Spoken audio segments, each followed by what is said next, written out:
오늘 이 예배 가운데 하나님께서 저와 여러분들을 위로하시는 크고 놀라운 은혜가 임할 줄로 믿습니다. 우리의 마음을 다 아시고 세세하게 들여다보시면서 우리에게 어떤 위로가 필요하실지, 어떤 위로를 베풀어야 우리가 힘을 얻을지 하나님이 잘 아십니다. 오늘 그 은혜들을 얻을 수 있기를 간절히 원합니다. 혹시 여러분들 주변의 분들 중에 어려움 당하거나 고난 가운데 있거나 힘들어하는 분들이 있습니까? 내가 좀 챙겨줘야 하고 내가 좀 힘이 되어줘야 할 만한 그런 사람들이 여러분 주변에 혹시 한 사람이라도 있습니까?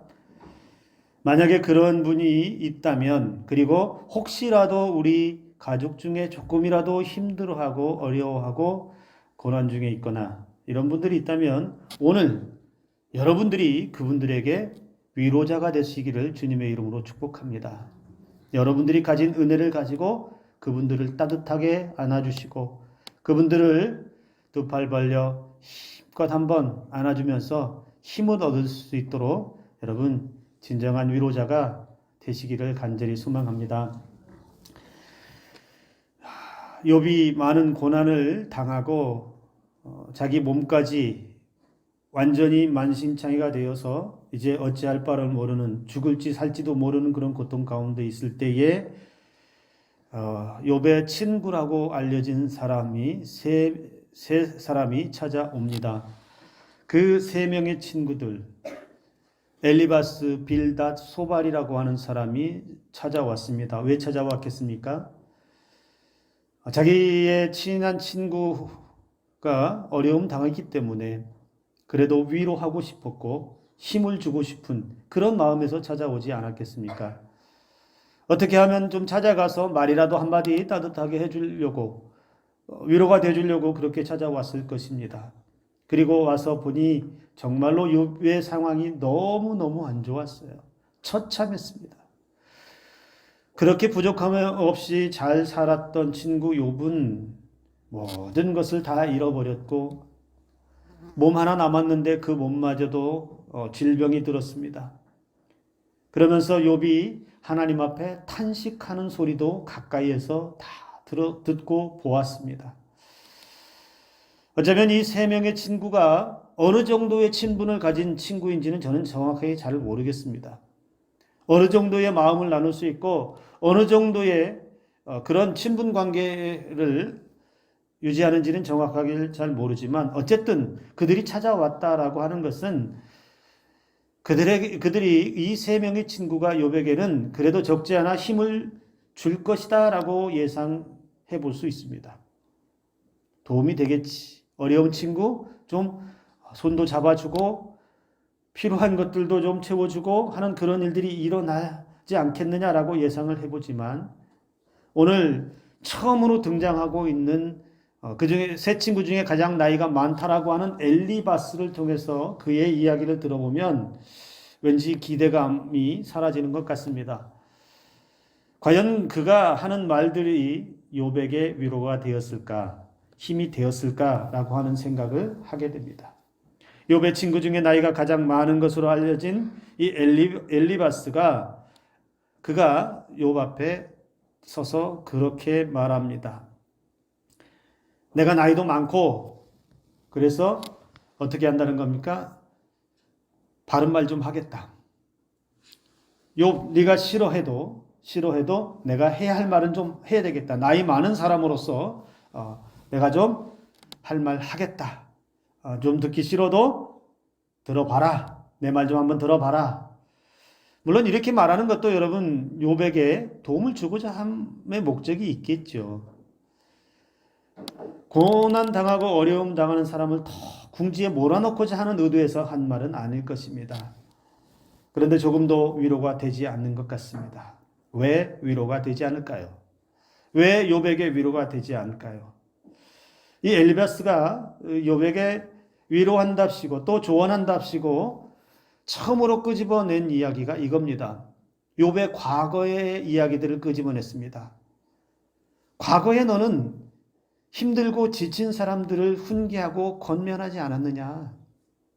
너 잘 살고 있을 때, 넌 평안하게 있을 때, 다른 사람들이 어렵고 힘들어할 때 너는 네가 가진 신앙을 가지고서 다른 사람들에게 훈계도 했고 조언도 했고 또 권면도 하면서 그들을 위로한다고 하지 않았느냐. 그런데 막상 너의 문제로 닥치니까 네가 고난을 당하고 네가 어려움 당하고 네가 힘든 일이 당하니까 너는 왜 네가 말했던 것처럼 그렇게 하지 못하냐? 다른 사람들에게 조언했던 것처럼 왜 너는 그렇게 하지 못하느냐라고 엘리바스가 말하고 있다는 거예요. 마치 욥이 말로는 그럴싸하게 해놓고 다른 사람에게 말로는 그럴싸하게 잘해놓고 어떻게 해요? 자기는 그러지 못한 이중인격자처럼 그렇게 하고 있다는 것으로 들립니다. 너도 남에게는 신앙 좋은 것처럼 보였잖아. 너도 남에게는 신앙 좋고 잘하는 것처럼 했잖아. 그러니 너도 한번 네가 말했던 것처럼 해보라는 거 아니겠습니까? 왜 그런데 너는 그렇게 못하냐? 왜 네 문제는 해결 못하냐? 왜 네 문제는 너의 그 좋았던 그 신앙으로 해결이 안 되고 그렇게 힘들어하고 탄식하고 있느냐? 엘리바스의 말의 느낌에는 그런 느낌이 들어있어요. 너 믿음 좋잖아. 너 교회 열심히 다녔잖아. 너 기도 많이 했잖아.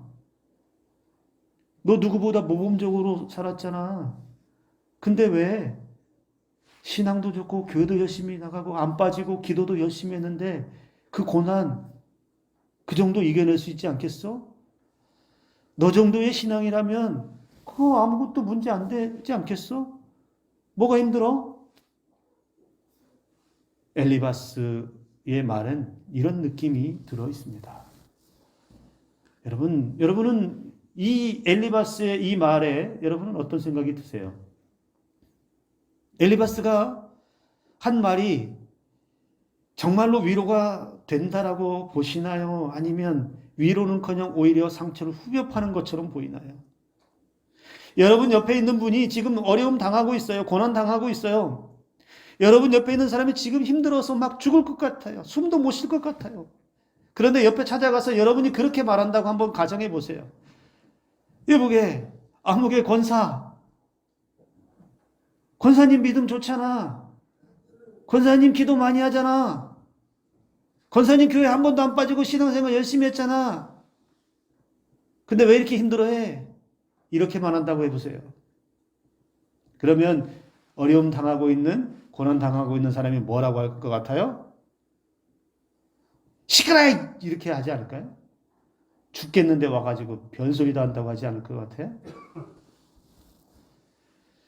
여러분, 엘리바스가 이 말을 하면서 놓친 게 하나가 있어요. 뭐냐면 엘리바스의 말대로 과거에 욥은 그렇게 실제로 했어요. 어려운 사람들 찾아가서 훈계도 했고 조언도 했고 자기가 가지고 있는 신앙으로 권면도 했어요. 실제로 그렇게 했습니다. 그런데 욥은 말로만 한 것이 아니라 오늘 성경에 보면 다른 이들의 사람들에게 가르치기도 했지만 오늘 성경이 어떻게 표현합니까? 손이 늘어진 자, 넘어진 자, 무릎이 약한 자들을 강하게 붙들어 주었다. 행동으로도 실제로 도움이 되는 일을 했다라고 이야기하고 있어요. 근데 엘리바스는 욥은 쏙 뺐어요. 뭐만 말했어요? 욥이 말한 것만 이야기했어요. 욥의 드러난 겉의 신앙의 모습만 가지고 이야기했어요. 만약에 엘리바스도 욥처럼 그렇게 위로하고 싶었고 그런 위로를 주고 싶었다면 이 엘리바스는 어떤 모습을 어떤 자세를 취해야 했냐면 욥에게 조언도 할 필요가 있겠지만 권면도 해야 되겠지만 실제적으로 욥이 뭐가 힘든지 손 잡아주고 뭐가 문제인지 욥을 일으켜 세워줄 수 있는 행함도 따라왔어야죠. 과거의 욥은 그렇게 도움이 필요한 사람들을 그냥 무시하지 않고 지나치지 않고 실제로 말도 했지만 돕기도 했다라는 것이죠. 그런데 엘리바스는 그런 욥을 붙들어 주지는 못할 망정 욥의 탄식 앞에 오히려 그의 신앙을 가지고 말꼬투리 잡고 위로가 아닌 비난에 가까운 조롱에 가까운 이야기로 더 상처를 후벼 파고 있다라는 것입니다. 여러분, 우리가 힘들어하는 사람들을 바라볼 때 조심해야 되는 것 중에 하나가 이것이죠. 그 사람이 뭘 잘했는지 잘못했는지 이걸 따져서는 안 된다는 거예요. 잘잘못을 판단하기 전에 그 사람이 얼마나 아픈지, 얼마나 힘들까, 얼마나 말 못한 고민이 그 마음속에 있을까, 이걸 내가 먼저 공감할 수 있다면 위로는 거기서부터 시작되지 않을까요? 근데 그런 절차 없이 무조건 너의 신앙이 좋으니까 그 신앙으로 버텨보라고 그냥 툭툭툭 한마디씩 던져 놓는 듯한 위로 아닌 위로는 오히려 상처를 주기에 딱 좋다. 오히려 더 큰 상처를 줄 수 있다라는 것입니다. 그래서 엘리바스가 이어서 주장하는, 욥에게 주장하는 건 뭐냐면, 욥이 왜 고난당하느냐, 욥이 지금 왜 어려움 가운데 있느냐, 왜 이렇게 고통스러운 삶의 자리에 탄식하는 자리에 있게 되었느냐. 오늘 7절의 말씀에 이렇게 말합니다. 죄 없이 망한 자가 누구인가? 정직한 자의 끊어짐이 어디 있는가? 이 말은 욥아, 네가 고난당하는 거 너의 죄 때문이다. 네가 죄가 있으니까 고난을 받는 것이고, 네가 뭔가 분명히 잘못한 게 있으니까 잘못한 것에 대한 대가를 지금 받고 있는 것이다. 너 분명히 무언가 죄가 있지 않겠느냐라고 지금 엘리바스는 뭘 지적하고 있습니까? 욥의 죄를 지적하고 있다는 거예요. 욥이 범죄했기 때문에 고난을 당하고, 욥이 진정으로 결백했다면, 깨끗했다면, 잘못이 없다면, 죄가 없다면 지금 이런 비참한 고통을 당하지 않을 거라고 엘리바스는 말하고 있습니다. 즉 지금 상태는 욥, 네가 뿌린 대로 거둔 것이다. 네가 죄를 뿌렸기 때문에 고통을, 징계를, 고난을 거둬들인 것이다. 이렇게 말하고 있다는 거예요. 엘리바스의 이런 생각은 뭡니까? 엘리바스가 이렇게 죄 때문에 네가 지금 고난당한다라고 하는 이 말의 의미는 무엇입니까? 우리말에, 여러분, 우리나라도 이런 의식을 가지고 있는 사람들 참 많습니다. 인과응보다. 잘못한 게 있기 때문에 결과가 나타났다는 거예요. 좋은 일을 했으면 좋은 결과가 나타날 것인데, 선한 일을 했으면 선한 것이 올 것인데, 네가 잘못한 게 있으니까 그 잘못한 것에 대한 죄의 대가를 받는 것이다. 네가 하나님 앞에 정직했다면 왜 하나님이 너를 이 고난에 내몰았겠느냐. 여러분, 이 말이 얼핏 보면 맞는데요, 얼핏 보면 맞는 것도 아닙니다. 엘리바스는 욥은 선한 사람으로 행세했지만 분명히 하나님이 또는 사람들이 모르는 악한 행위가 분명히 있었을 것이다. 이렇게 확신하면서 말하고 있어요. 그런데 여러분, 성경이 우리에게 가르쳐 주는 것은 인과응보의 법칙을 가르쳐 주지 않습니다. 물론 잘못했기 때문에 벌 받는 게 맞습니다. 잘못했으면 벌을 받아야 되죠. 그러나 성경은 우리에게 꼭 잘못했기 때문에 고난당하는 것이다라고는 말하지 않습니다. 전도서 7장 15절 말씀을 보면 여러분, 자기 의로움에도 불구하고 멸망하는 의인이 있고 자기의 악행에도 불구하고 장수하는 악인이 있다, 이렇게 말합니다. 자기 의로움에 흠이 없고 잘못한 게 없는데도 불구하고 어려움 당하고 고통 당하는 의인이 있는 반면에, 세상 악한 사람들, 세상 불량스러운 사람임에도 불구하고 잘되고 형통하게 보이는 사람이 있을 수 있다는 거예요. 그러니까 여러분, 우리가 생각을 다시 해봐야 되는 건, 욥이 반드시 잘못했기 때문에, 죄가 있기 때문에 고난 당한 것이냐, 그렇게 볼 수는 없다는 거예요. 다른 사람의 그 어려운 환경을, 다른 사람의 고통을 여러분 맞이할 때 무조건 너 그거 죄야, 질병을 앓고 있을 때, 몸이 아플 때 특히 조심해야 될 말이, 죄가 있어서 병을 얻었다, 그렇게 함부로 말할 것은 아니에요.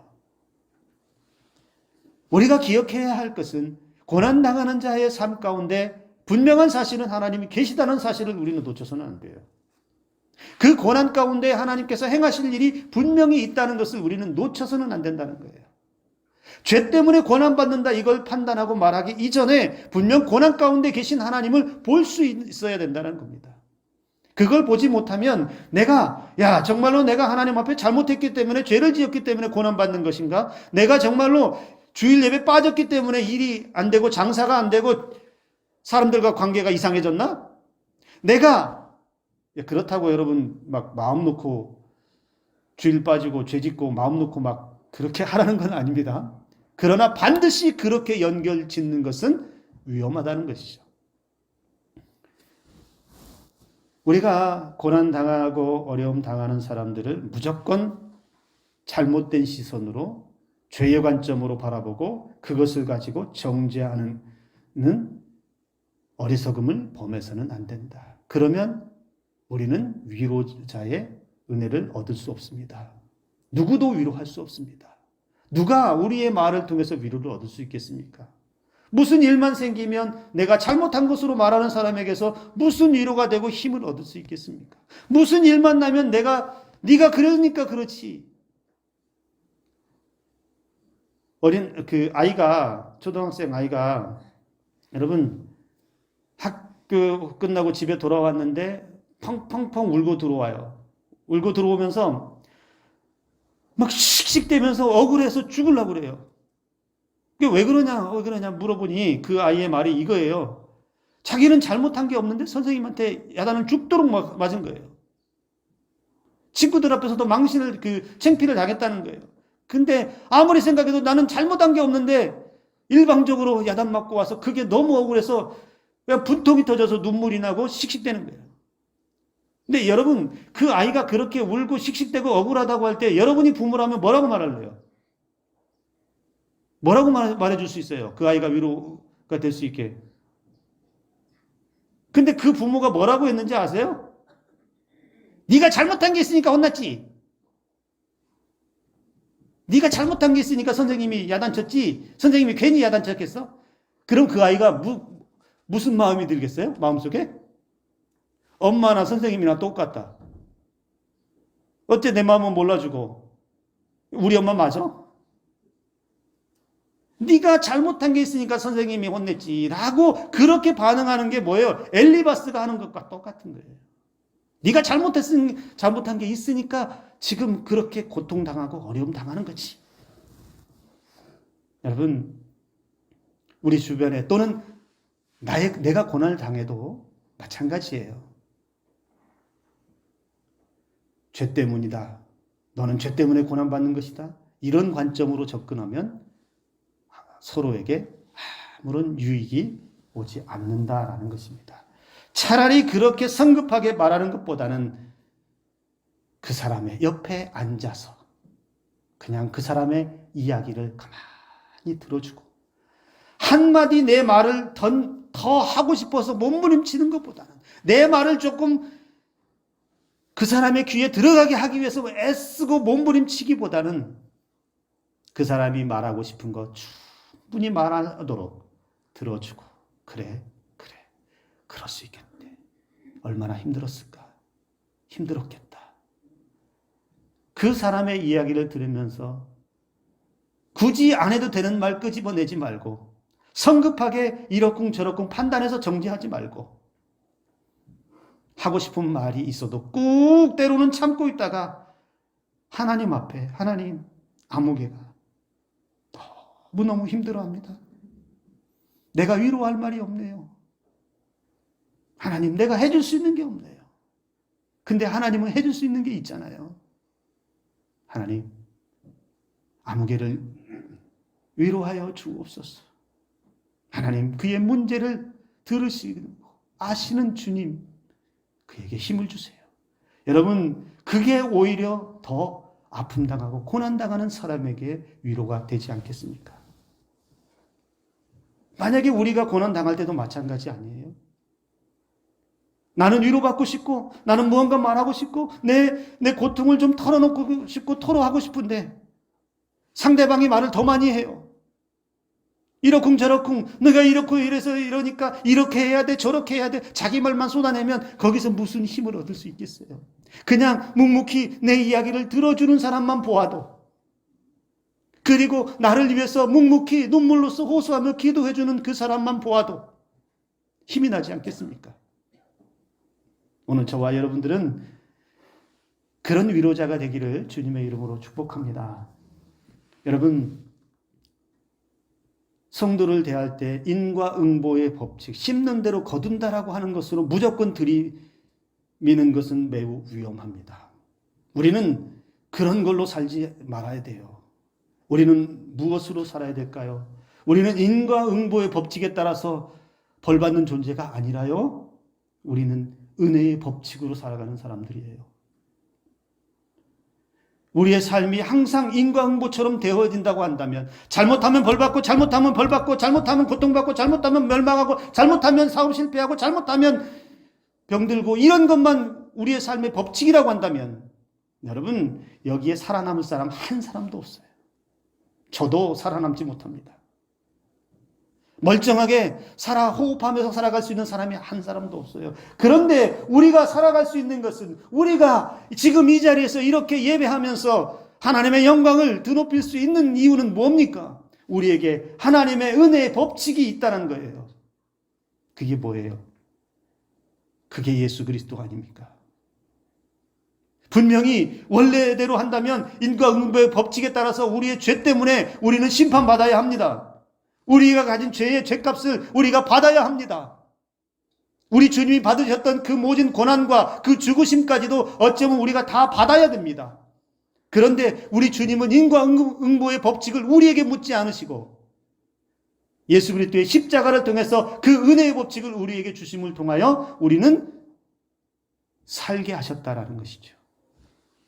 바로 죽을 수밖에 없는, 멸망할 수밖에 없는 우리를 살리시기 위한 그 은혜의 법칙, 십자가 때문에 오늘 저와 여러분들이 살아 있다라는 거예요. 우리는 이것으로 사는 거예요. 그래서 고난받는 사람들이나 어려움 당한 사람들이나 내 주변에 그렇게 힘들어하는 사람들에게 우리는 어떻게 다가가야 되느냐? 은혜의 법칙으로 다가가야 된다는 겁니다. 그래야 진짜 위로자가 될 수 있다는 겁니다. 그래야 정말로 힘이 되는, 그 사람을 세울 수 있는, 살려낼 수 있는 위로가 나타난다라는 것입니다. 오늘 저와 여러분들 다시 한번 마음속에 여러분 우리에게 주신 십자가의 그 은혜의 법칙을 기억하면서 내가 그 은혜로 살았음을, 그래서 오늘도 그 은혜로 서 있음을 기억하며 여러분 성도들을, 그리고 특별히 우리 자녀들을 바라볼 때에 하나님의 은혜로 바라보시기를 주님의 이름으로 축복합니다. 또 욥이 고통당하는 것을 말하면서 여러분 그 엘리바스는 이걸 얘기했어요. 자신의 꿈 이야기를 합니다. 그리고 어떤 음성을 들었다고 말합니다. 실제로 들었어요.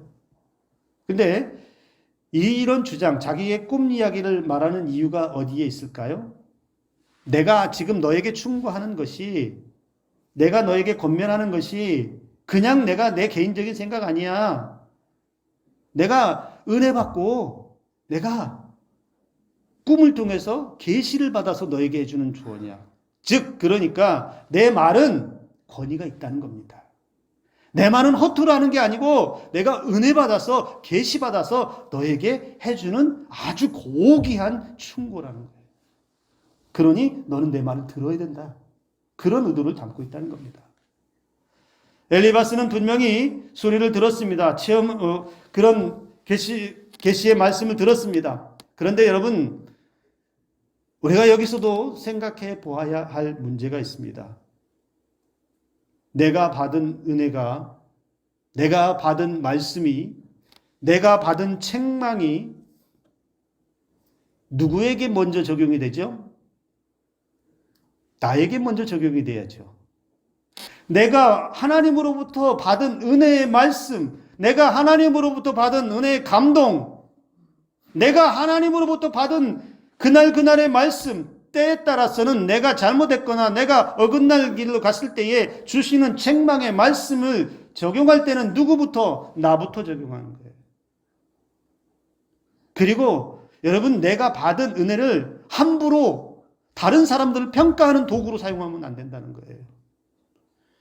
즉, 내가 받은 은혜가 자칫 잘못하면 다른 사람들에게는 독이 될 수 있다는 겁니다. 왜 내가 받은 은혜를, 내가 받은 말씀을 가지고 다른 사람들을 이러쿵저러쿵 평가하는 도구로 사용하느냐는 거예요. 왜 내가 꿈을 꾼 걸 가지고 그 사람의 마치 점쟁이가 점을 치듯이 내가 꿈을 이렇게 꿨는데 당신 조심하십시오. 내가 꿈을 이렇게 꿨는데 당신 안 좋은 일 있을 것 같아. 이건 점쟁이들이나 하는 거죠. 꿈 좋아하는 사람이 하나 있어요. 로또를 매주 꿈꾸는 사람이 하나 있는데요. 어느 날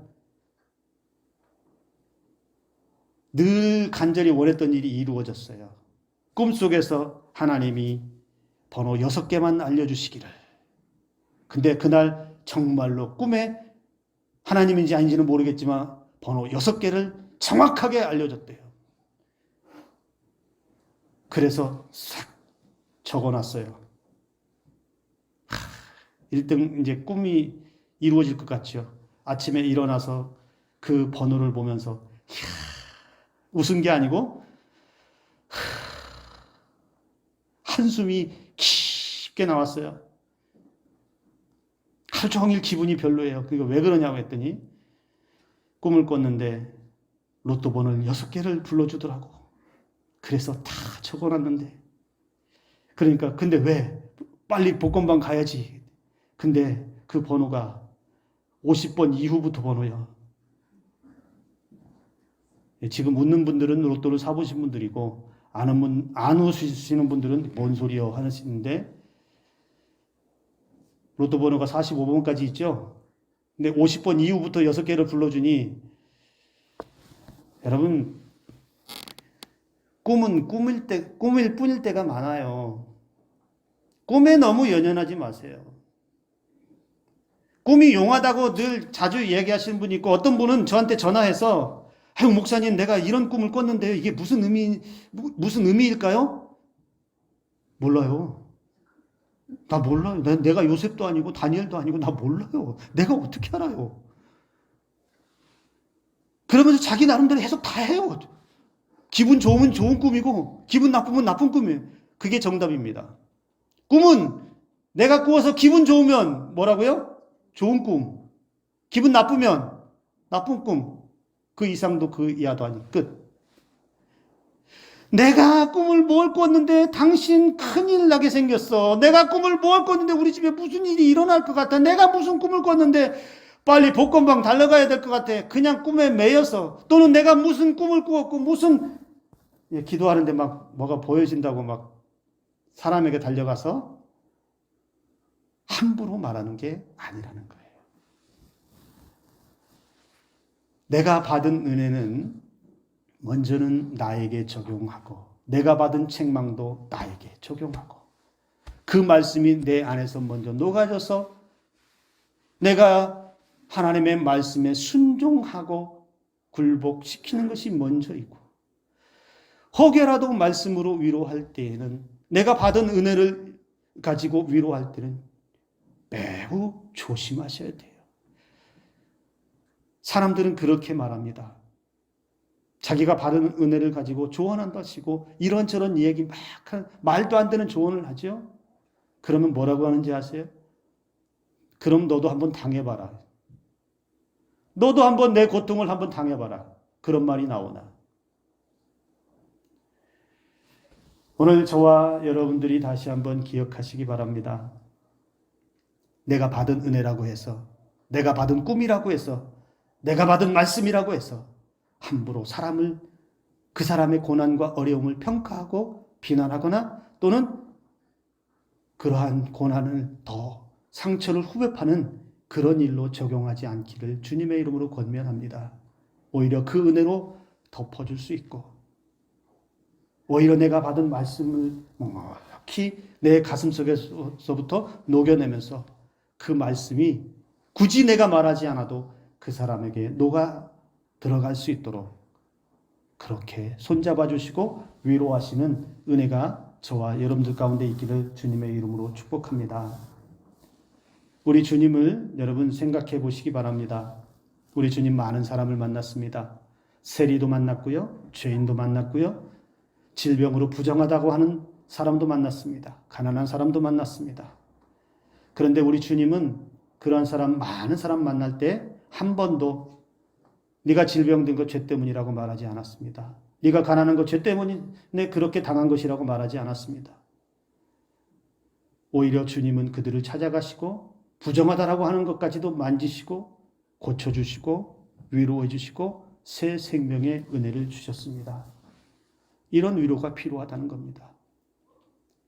우리가 손잡아 줄 수 없고 우리가 안아줄 수 없고 눈물로 기도해 줄 수 없다면 함부로 말하지 않고 오히려 더 많이 들어주기 위해서 오히려 더 그 사람 곁에 가까이 있어주기 위해서 힘쓰는 진정한 위로자가 되기를 주님의 이름으로 축복합니다. 우리 교회가 지금까지는 잘해왔습니다. 지금까지 너무나 잘해왔습니다. 그러나 우리가 더 힘써야 할 것은 이제 앞으로도 조금 더 따뜻하고 조금 더 힘을 주고 서로가 서로를 보면 힘이 되고 위로가 되는 그런 교회, 그런 성도들.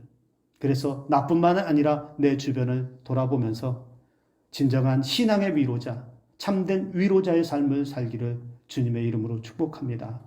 하나님은 저와 여러분들을 통해서 참된 위로자의 삶을 살게 하시면서 누군가는 우리의 위로를 통해서 우리의 신앙의 위로를 통해서 힘을 얻을 것이고요. 더 나아가서 생명의 은혜를 만나게 되는 축복의 통로가 될 줄로 믿습니다. 오늘 그런 은혜들을, 그런 감격들을 소망하며 우리가 위로자라고 하는 사실을 여러분 꼭 기억하며 이번 한 주간도 위로자의 삶을 사시기를 주님의 이름으로 축복합니다.